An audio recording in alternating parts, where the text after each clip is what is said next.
Assalamualaikum warahmatullahi wabarakatuh. Selamat datang di channel Muslim Voice, channel seputar dunia apologet, dialog lintas iman dan berita seputar Islam. Terima kasih yang sudah berkunjung di channel ini. Jangan lupa untuk like dan subscribe channel Muslim Voice. Seperti biasa, channel Muslim Voice akan menayangkan dialog lintas iman yang pada kesempatan kali ini para oten-oten Islamophobia atau oknum yang beragama Kristen yang selalu membenci Islam, merendahkan Islam.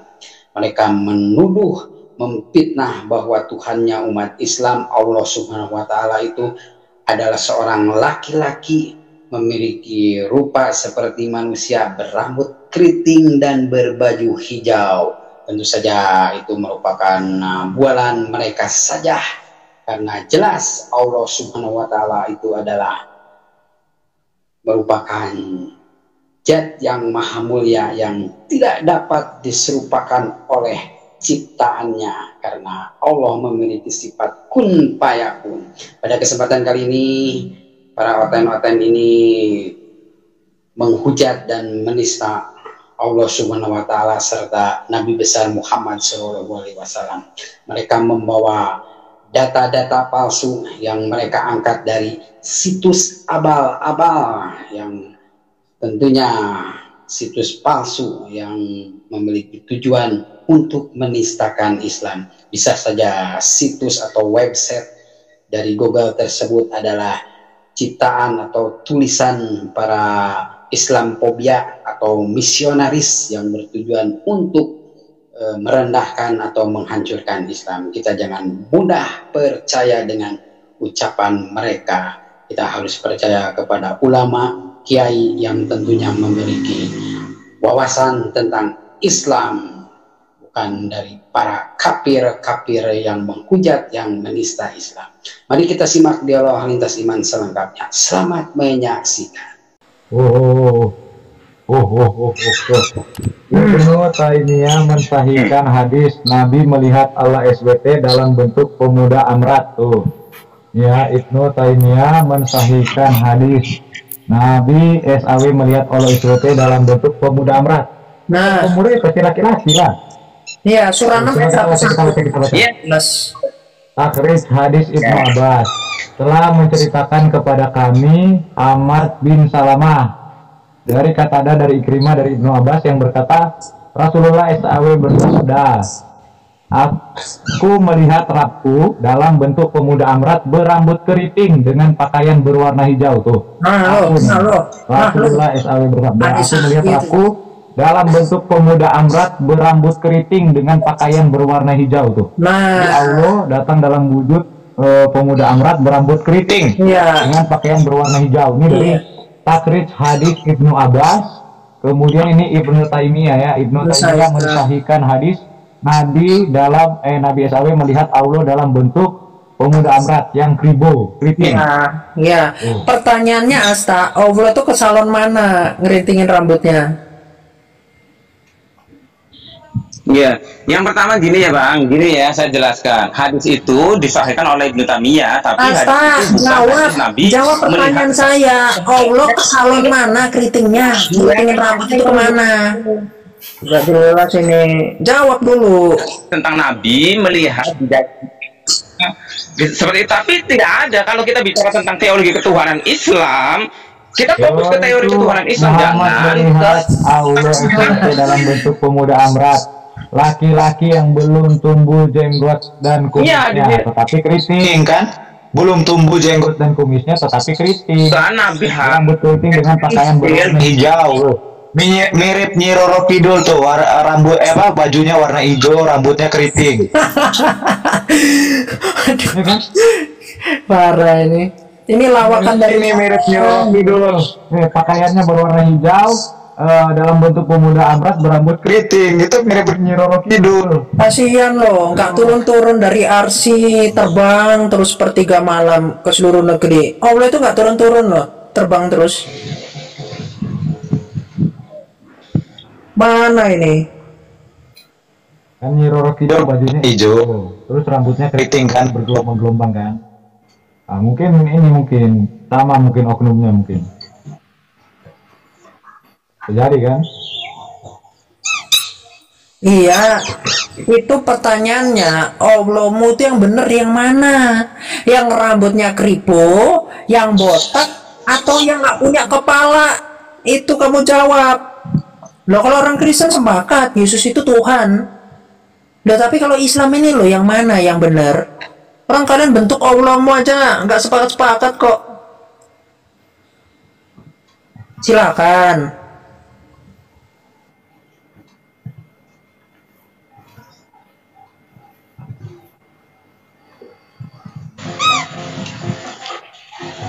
Saya tidak mau membahas hadis ini karena hadis ini bukan hadis Nabi melihat Tuhannya, dia hanya bermimpi. Itu hadis mimpi saja. Mimpi mana? Tidak bisa melihat.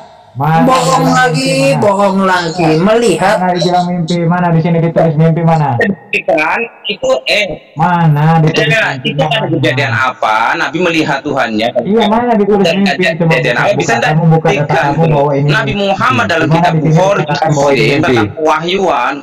Ya, tunjukin dulu datanya bahwa ini mimpi mana. Mimpi itu kata Demercis secara Sutagalung, mimpi adalah diriku saya. Mimpikanlah itu Demercis.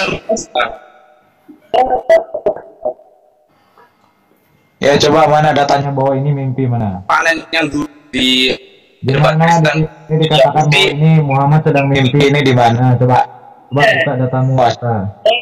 Itu pernah mengatakan bahwa teori ketuhanan Islam telah menceritakan kepada kami Ahmad bin Salamah dari Abbas yang berkata Rasulullah SAW bersabda, aku melihat Robku dalam bentuk pemuda angkat berambut keriting dengan pakaian berwarna hijau. Karena Yahudi itu agama eksklusif, dia hijau, rambutnya keriting. Mana di sini dibilang mimpi mana? Mana tulisan mimpinya mana? Tuhan Islam itu mana? Dia lebih senang masuk masjid hanya karena ketuhanan Islam itu sama dengan ketuhanan nanti saya yang menganggap di mana di sini dikatakan mimpi mana? Nah itu tunjukin aja penyembahan berhala. Ya tunjukin aja kok berhala, tunjukin datanya. Yang mimpi itu kisah perjalanan Isra Mi'raj itu mimpi. Islam kalian baca Alkitab. Ayo kita diskusi yang enak aja, yang menambah wawasan gitu loh. Kita diskusi seperti kita belajar perbandingan agama, bukan nambah wawasan.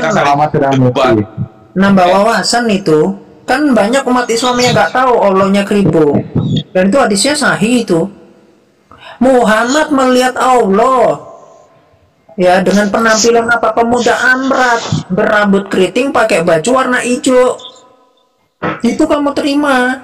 Iya. Ya saya tanya, konsep ketuhanan Islam ini loh, subjeknya aja nggak jelas, beda-beda subjeknya. Ada yang mengatakan Allah itu kribo, ada yang ngomong Allah botak, ada yang ngomong Allah nggak punya kepala. Ini mana yang benar? Kalau telanjang bulat berarti kemaluan Yesus itu terlihat oleh banyak orang. Kamu kesana kemari, nggak ada ditulis telanjang bulat. Kamu kasih ayatnya. Mana? Wujud pemuda amrat.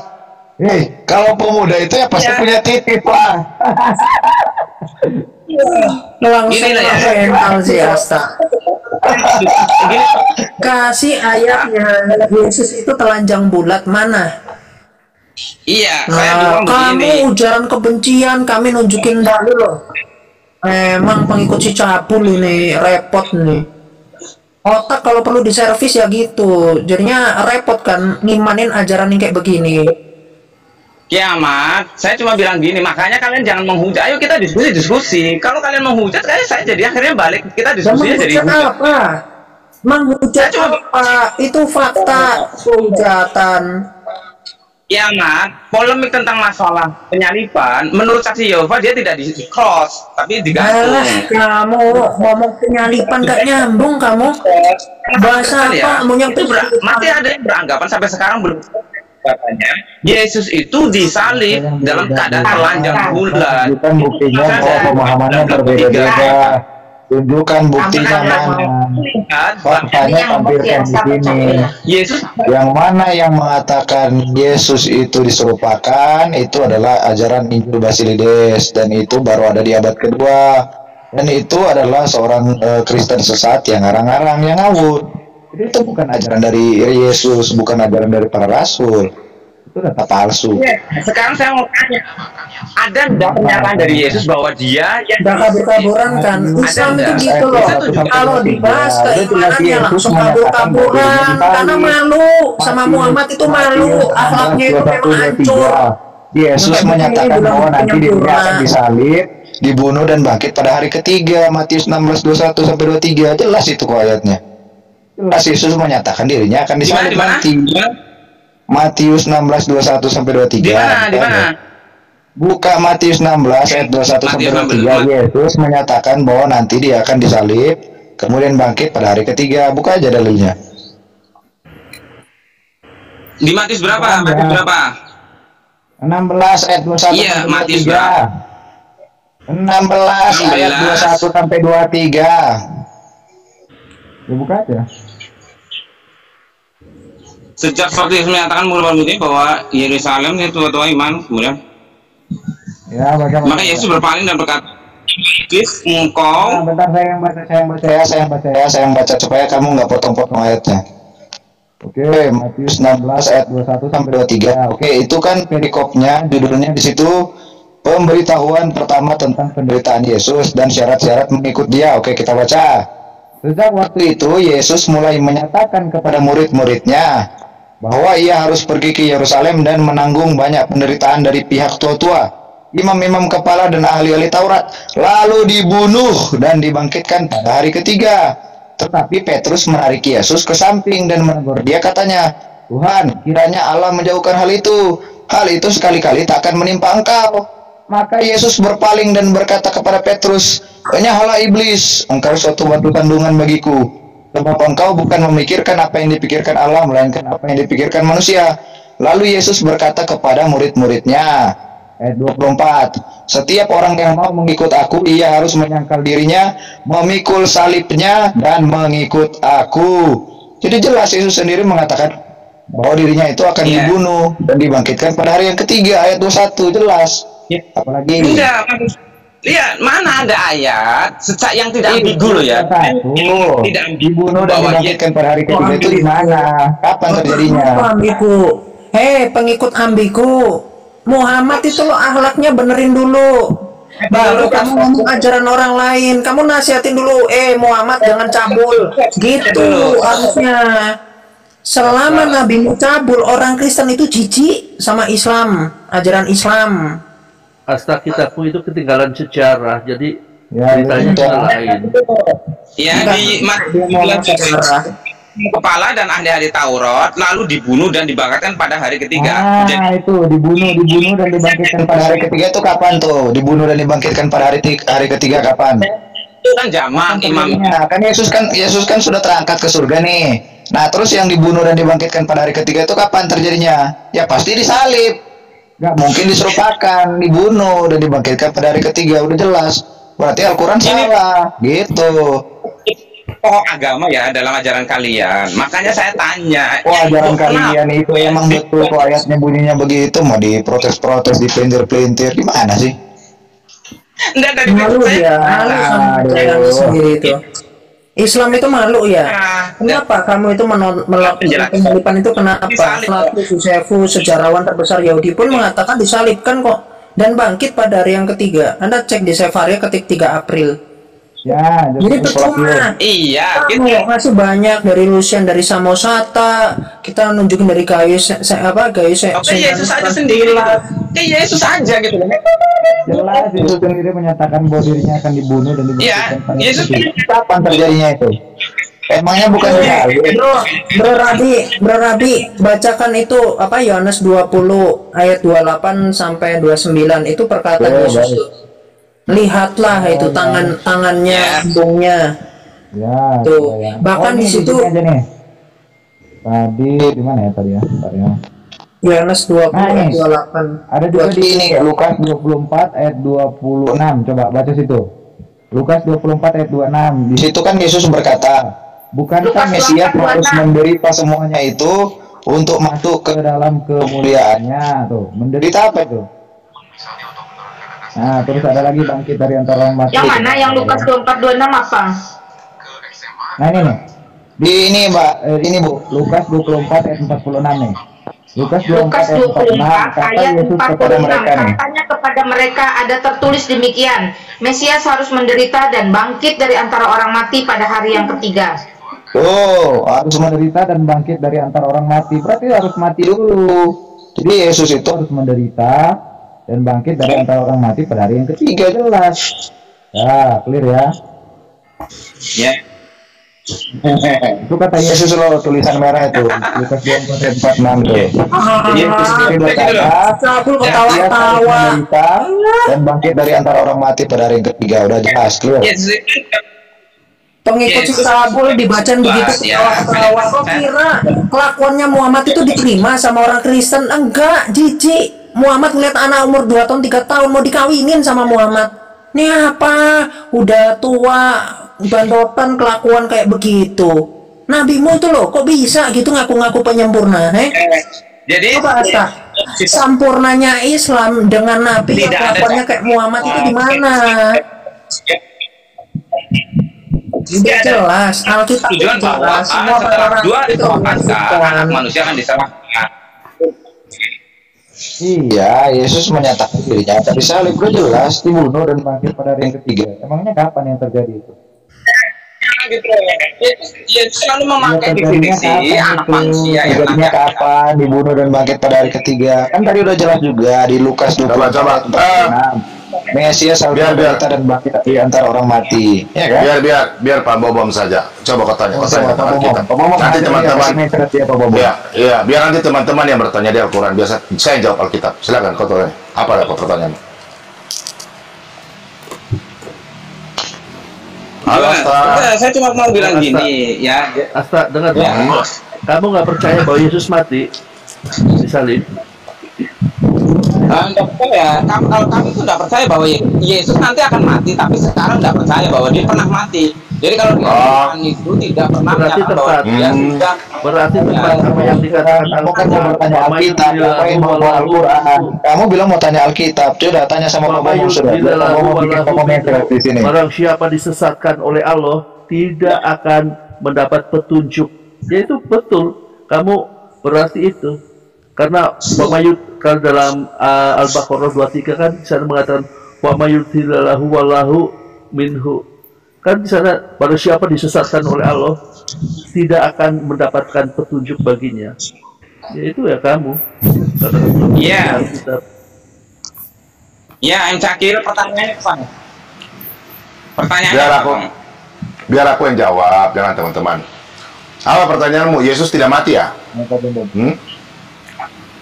Asta. Iya, saya bilang bahwa di keyakinan bukan Yesus tidak mati, Yesus belum mati. Oh, Yesus belum mati. Begini. Di rumahmu ada Alkitab nggak? Kematiannya. Di rumahmu ada Alkitab nggak? Di rumahmu ada Alkitab nggak? Bisa saya buka, ada. Oke, kau ambil bolpen dan buku silakan ngomong aja nanti. Ya, catat ya. Yesus itu memberikan selama dia jalan dengan murid-muridnya. Nih, pertama dalam Lukas 23 ayat 44. Yesus mengatakan semua yang tertulis dalam kitab Taurat, kitab Mazmur dan kitab para nabi harus digenapi seperti yang Yesus katakan di dalam Matius 16 ayat 21. Pemberitahuan tentang Yesus mati itu ada 4 kali. Pertama dalam Matius 16 ayat 21. Kemudian dalam Matius 17 ayat 22, Matius 20 ayat 17, dan Matius 26 ayat 1. Nah, kematian Yesus itu disaksikan oleh murid-muridnya, terutama murid-muridnya yang ada 11 itu, dan ada 70 dan selanjutnya. Contohnya di dalam Yohanes 20 ayat 28, di situ Thomas berkata, pertama kan Yesus datang ketemu mereka, tapi mereka tidak ada. Yohanes 20 ayat yang ke-19. Di situ Thomas belum ada. Nanti Thomas ada pada waktu 8 hari kemudian. Ya, di situ Thomas ada. Yesus datang kembali. Itu dalam Yohanes 20 ayat 28. Lihat dan rabalah, itu sesuai dalam nubuatan di dalam Zakaria 13 ayat yang ke-7. Nah, langsung nanti kau baca lagi ya di dalam kitab 1 Yohanes 1 ayat yang pertama hingga ke-4. Nanti Tentara Kristus baca ya. 1 Yohanes 1 ayat yang ke-1 sampai ayat yang ke-4. Di situ murid-murid bersaksi tentang firman yang menjadi manusia dan manusia itu mati dan bangkit. Itu saksi kesaksian para rasul. Nah, Rasul Yesus itu bukan hanya 12 ya. Satu kan sudah mati. Ada 70, ada 120. Dan semua bersaksi dalam 1 Korintus 15 ayat yang ke-4, 5, 6. Di situ lebih 500 pasang mata. Nah, untuk itu yang bersaksi adalah Yohanes dalam surat 1 Yohanes ya. Nah, nanti di kitab Wahyu 1 ayat 17 sampai 18 di situ Yesus berkata kepada Yohanes, ya, lihatlah, akulah Alfa dan Omega, aku yang pernah mati dan aku sudah bangkit ya. Jadi jelas itu memang Yesus menjadi firman menjadi manusia mati tapi dia bangkit. Sesuai dengan firman Tuhan dalam Yohanes 10 ayat 16 sampai 18, aku yang memberi, aku juga yang mengambilnya. Jadi Anda harus baca dan harus. Kalau kita orang Kristen semua itu bukan asal iman-iman saja, sesuai dalam Roma 10 ayat 17. Iman timbul dari pendengaran, bukan itu aja saudaraku. Kita harus membaca sejarah. Sejarah-sejarah bukan saja sejarah gereja, tapi harus didasari oleh penelitian dan bukti-bukti sejarah. Ya, di tahun 1 Masehi itu sudah ada gereja-gereja mula-mula. Kalau kau lihat itu ada bangunan-bangunan, coba kau cek di internet. Bangunan-bangunan itu bertuliskan tentang Yesus Christ, Yesus yang mati dan disalibkan. Itu banyak ya. Jadi kalau kau hanya dengar-dengar 700 tahun kemudian, aduh, itu tidak ada sejarahnya. Buta sejarah. Jadi barang segala sesuatu itu harus ada bukti, ada artefak-artefak, ada segala sesuatu harus ada sejarah ya. Kalau bicara Alkitab, Yesus itu pernah mati ya dan bangkit dan banyak saksi dan itu sudah diakui ya. Jadi kita sebagai anak Tuhan, kita anak Tuhan ya, menginjil. Untuk yang di live chat, kalau Anda berkata kita orang Kristen begini, itu terserah. Kalau Pak Bobom lain ya. Kita karena ini Asta ini juga mereka matanya belum dicelikan. Mereka kan dibutakan oleh nanti Pak Kiamat yang bicara sama Laskar Kristus. Jangan saya ya. Ya biarlah itu. Jadi begitu ya. Ya. Jadi untuk kekristenan itu sudah ya, lengkap. Terima kasih. Oke. Ya. Silakan. Ya, terima kasih Pak. Terima kasih. Saya tidak ingin menghujat teman-teman Kristen ya. Sebenarnya saya itu sebenarnya ingin mengcounter apa yang dikatakan Via Ahmad, bilang Islam begini. Saya sebenarnya tidak dalam rangka membela yang mana, tidak. Karena itu kan intern kalian. Misalkan ada perdebatan antara Yesus disalib, ada masih memakai pakaian dalam atau tidak, itu kan intern kalian. Apakah dia hidup atau mati, intern kalian. Termasuk Yesus disalib atau diserupakan itu di intern kalian juga ada gitu loh. Cuma yang mengatakan bahwa Yesus tidak disalib, diserupakan itu kan dianggap bidat oleh kalian. Dengan alasan jadi tidak ada salah satunya sebenarnya itu biarkan intern kalian. Yang bilang Yesus tidak disalib siapa Pak? Kristen siapa Pak? Asta ini asal bicara aja tapi nggak pernah mengerti. Tahu aja nggak sih kebenaran kita? Botol gini loh bang jadi orang nggak tahu malu itu. Jadi sebenarnya gini, saya tunjukin saja di dalam Alkitab. Kalau kamu sudah pernah baca di mana di dalam Alkitab dikatakan Yesus tidak disalib. Jangan asal bunyi. Jangan asal bunyi. Mana ayatnya di Alkitab Yesus mengatakan aku tidak disalib, mana? Ya, iya, gini ya. Jadi gini, baik itu kalau udah jadi politisi sabun itu begitu mati-matian dia, tak kuat kan. Islam ini deh Pak Bom ya, biar teman-teman kita juga tahu, Islam sendiri juga tidak menolak adanya kejadian penyaliban. Kejadian penyalibannya tidak ditolak, bahwa ada kejadian penyaliban. Cuman kenapa Isa kan adalah bahwa yang diangkat ke langit kan, udah diselamatkan kan? Kenapa harus ditumbalkan orang lain, orang yang tidak berdosa ditumbalkan menggantikan Isa? Isa kan udah selamat naik ke langit, kenapa ada orang yang diserupakan? Kenapa harus pakai tumbal? Oh itu. Iya, makanya Islam sama sekali. Kenapa Allah malah mengorbankan orang yang tidak bersalah untuk diserupakan? Harusnya kan Isa langsung aja terangkat ke langit gitu. Langsung terangkat ke langit. Kenapa harus pakai diserupakan? Cara aja dikembangkan gitu loh. Ini enggak masuk akal gitu loh. Itu aja gitu loh. Saya berkali-kali bilang sama teman-teman Kristen kemarin, pemikir ulung juga ngomong kayak gitu. Islam menolak sejarah. Islam itu sama sekali tidak mengobrak-abrik sejarah biar. Tapi mana buktinya diserupakan? Buktinya mana? Diserupakan buktinya mana? Bukti sejarahnya lah.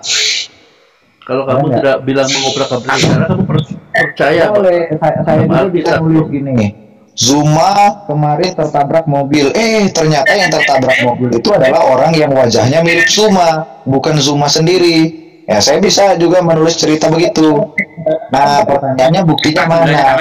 Yang otentik, yang dari abad pertama, yang mana ditulis oleh murid-murid Yesus sendiri, yang menyatakan bahwa Yesus itu diserupakan. Ada nggak bukti otentik di abad pertama yang menyatakan bahwa Yesus diserupakan di abad pertama? Yang satu zaman yang murid Yesus ada nggak? Satu-satu ngomong biar kita bisa dengar. Aduh. Ada atau enggak? Biarkan dulu Asta ngomong, Rabi. Ria, biar Asta ngomong aja dulu ah.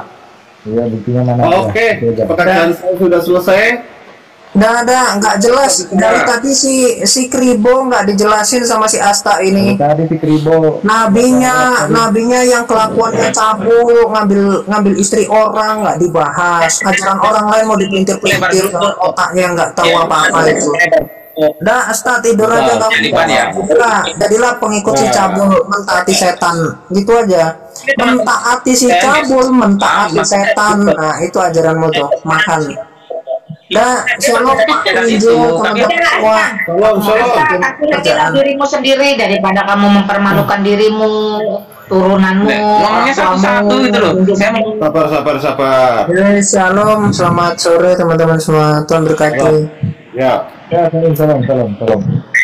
Ya, buang waktu lama-lama si Asta mah.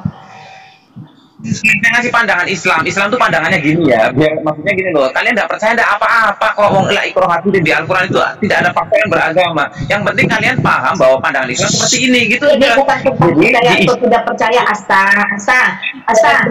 kamu tuh dari tadi suka klaim ngomong gak jelas, gak ada isinya. Saya kasih tahu kamu Asta, begini caranya, aturannya, SOP-nya, adabnya yang betul. Kalau kiamat mengatakan keagamaanmu dalam keyakinanmu itu salah, kamu kasih tahu mana yang benar, itu baru betul. Dan yang kebenaran yang kamu bawa itu harus memang berdasar, valid. Jadi itu cocok lah kamu daripada ngomong yang gak jelas muter-muter. Karena apa yang disampaikan kiamat itu hanya kalau pengen tahu data yang dibacakan yang sudah valid. Saya nggak perlu tahu dari kamu, kayaknya lebih tahuan kiamat lah daripada kamu. Lebih tahu kiamat daripada kamu. Tentang ajaran itu yang nggak jelas tuh. Lebih tahu kiamat. Jadi nggak akan tanya kamu deh. Iya, Bu Lina tadi bilang ya, kayaknya saya kiamat lebih tahu daripada saya. Tapi ketika tatanya kiamat bisa baca secara enggak bisa. Jadi logikanya enggak jelas, gitu loh. Jadi ada orang penting bahasa itu tidak membentuk. Jangan menjadi orang tolol dan bodoh, bangga dengan bahasa satu tapi tidak ngerti artinya, tidak paham maknanya. Itu kebodohan yang dipaksakan turun-temurun. Gunakan bahasa yang kamu pahami, kamu mengerti, sehingga kamu mengenal Allah itu dengan benar. Kalau kamu hanya hafalan turunan, sifatnya dicekoki, kamu nggak akan pernah ngerti. Itu sebab ketika dibongkar dengan bahasa yang kamu bisa pahami, yaitu bahasa Indonesia, semua kamu dan teman-temanmu itu pada shock, pada kaget, pada nggak nyangka, pada nggak terima. Padahal itulah pentingnya berbahasa pahami dan dimengerti. Jangan cuma bangga dengan bahasa yang tidak kamu pahami, tidak kamu mengerti, sehingga ketika tahu artinya ternyata isinya itu isi yang nggak benar. Itu loh maksudnya. Ya, oke ya teman-teman, jangan bangga dengan satu bahasa yang maknanya kamu nggak pernah tahu, sehingga ketika kamu kaget ternyata begini. Wah, itu parah teman-teman. Sakil belum. Halo, selamat sore. Ya, halo, selamat sore. Di sini ada Pak Bom, ada Bu Lina, ya, ada M Sakil nih, ada Bu Mr. Esther. Masih. Pak Bom jangan keluar ya, Pak Bom biar bisa karena walaupun kita debat sama Pak Bom itu saya senangnya karena masih menghargai Rum. Bang. Jadi, halo. Ini ya, ini Pak Bom ini seorang hamba Tuhan. Dengerin dulu. Halo Bang. Al-Kartimi, Pak Bom Bom ini seorang hamba Tuhan. Jangan dipanggil bang ya bang, beta aja. Abang, maksudnya abang tuh yang lebih tua, bukan Ya udah bang. panggil bang aja. Nggak apa-apa, nggak apa-apa. Ini buat moderator ya, moderator, tolong moderator. Moderator aku turun dulu Bang, soalnya udah ajan maghrib nih Bang. Sorry Bang ya, ntar aku balik lagi habis sisa. Terima kasih. Ntar habis sisa aku balik lagi Bang. Kiamat pergi ada kerjaan. Ya dia kan orang kuliahan pasti lagi. Oh ya, oke. Skripsi apa kita nggak tahu. Ya, oke Bang ya, sorry Bang. Ya, oke. Saya statement penutupan saya juga ini hampir maghrib ya. Jadi tadi saya sudah bilang bahwa Islam sama sekali tidak merubah sejarah. Jadi Islam itu tidak menolak penyaliban, kejadian penyaliban tidak ditolak oleh Islam. Ada di surat An-Nisa ayat 157 itu mengkonfirmasi bahwa ada penyaliban gitu loh. Jadi sejarah tidak ditolak sehingga Islam itu tidak menyangkal. Bukan masalah penyaliban. Aku jawab semua. Intinya tuh Yesus disalib. Bentar, bukan penyalibannya, Yesusnya yang disalib. Gimana sih kok kabur jadi ngabur? Gini, kehadiran Islam itu justru gini loh Bang, mengacaukan sejarah. Dengarkan dulu. Kita udah tahu masalah diserupakan kita udah belajar masalah itu. Kita udah tahu. Tadi kan diam, dari tadi kan diam. Silakan bicara. Monggo. Kehadiran Islam itu datang untuk merombak atau mengacaukan sejarah. Umpamanya Alkitab jelas-jelas Ishak yang disalib. Oh, Al-Quran mengatakan, Islam mengatakan, oh bukan Ishak tapi Ishak, Pak, bukan Ishak, Ishak. Ini yang dikorbankan maksudnya yang Bapak. Yang dikorbankan. Kehadiran. Ishak. Udah enak. Iya. Kehadiran Islam kan mengubah sejarah semuanya. Oh, Yesus itu tidak dilahirkan di kandang domba, tetapi di bawah pohon kurma. Oh, semua bukan Yesus tidak disalib, tapi yang disalib merupakan kehadiran Islam itu justru mengacaukan semuanya. Mau menyempurnakan bagaimana? Makanya tepatlah kata firman Tuhan, kata Al-Quran itu mengatakan wa ummikum illa wariduha kana ala rabbika hatman maqdiya. Itu tempat bagi kalian. Tidak ada seorang pun dari kalian itu yang tidak akan mendatangi neraka itu. Itu adalah sebuah ketetapan untuk kalian. Halo. Ya Pak, maaf kalau bicara logika. Kalau bilang Islam mengacaukan sejarah, kita pakai logika aja. Masa Tuhan disalib? Mana buktinya Yesus dilupakan, sejarahnya mana? Dua. Teman-teman, kalian Kristen bisa menyalahkan sebelum saya turun, biar saya jelaskan dulu ya. Ya, boleh. Oke, Pak Lubis, selamat malam dan selamat sore waktu Indonesia bagian Barat. Selamat malam ya Pak ya. Ya.